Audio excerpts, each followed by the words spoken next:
In 2002, I stood at the edge of a baptismal pool and my body began to shake violently, so hard that I thought I would collapse.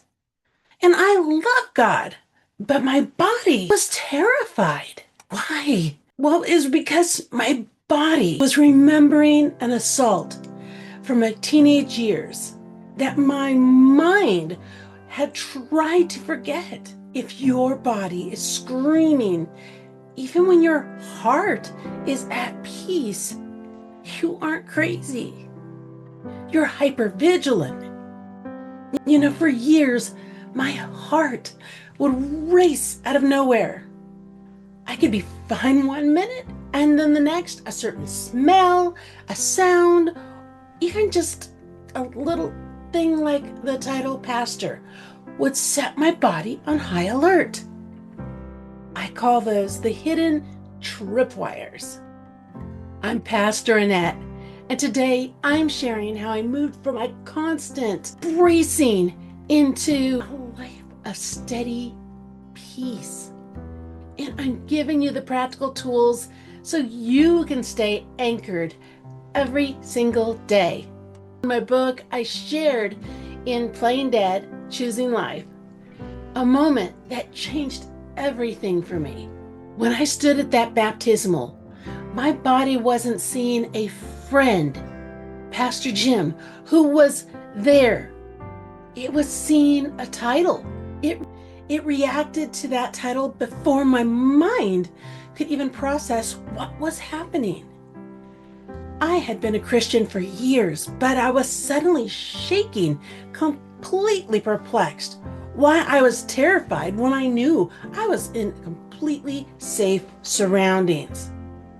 But what I didn't realize until that very moment was that my nervous system had been subconsciously counting. And I don't just mean general feeling of unease. No, I had a literal numerical counting running in the back of my mind. Every time a pastor had touched me, in person, in passing, a shake of a hand at the door, a hug in a lobby, my body recorded it. And I didn't even realize it until that moment. My mind had forgotten the assault from my teen years, but my body was still keeping a ledger. My body was looking at the past, trying to protect me from keeping count, but God was looking at my future and wanted to restore me. Maybe you are counting too, and you don't even realize it. Maybe your heart races at a doctor's office, or you feel panicky in a crowded room. You aren't failing, and you aren't crazy. You've just stepped on a tripwire from your past, just like I did. But I learned that healing isn't a 50-yard dash. It's a marathon of grace. For years, I felt like I had to just stay on guard. But God finally took that watchman shift from me, and He wants to take it from you as well. You don't have to keep watch over your old wounds anymore. He's got you. And I want to give you something so you can use that the next time you hit one of those tripwires. And I'm not giving you no magic wand. I'm asking for you to feel the steady, quiet presence of God right beside you. When your heart starts racing, I want you to stop and speak Psalms 4:8 out loud. When David wrote the words for Psalms, he was facing incredible distress and anxiety. He wasn't sitting in a peaceful garden. He was under pressure. And yet he made a choice to say, "In peace I will lie down and sleep, for you alone, Lord, make me dwell in safety." It's a way of telling your body the storm from my past is not happening in this room, right now, in this moment.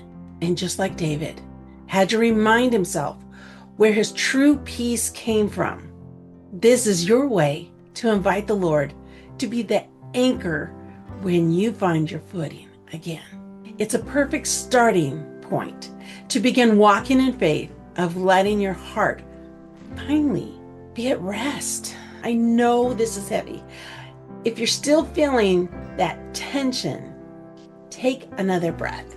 You're safe in this moment because I know how hard it is to find the right words when you're overwhelmed. I've put together a guide called The Restorative Word. And they're just scriptures to keep handy, and you can put them on your nightstand, and you could tuck them in your Bible cover. You could download them, no cost at all. Just click on the link in the description. And finally, if you know a woman who is still bracing for a storm that passed a long time ago, would you consider sharing this video with her? Let's help her find her starting point for peace today. I'm Annette. And remember, because he lives, it does change everything.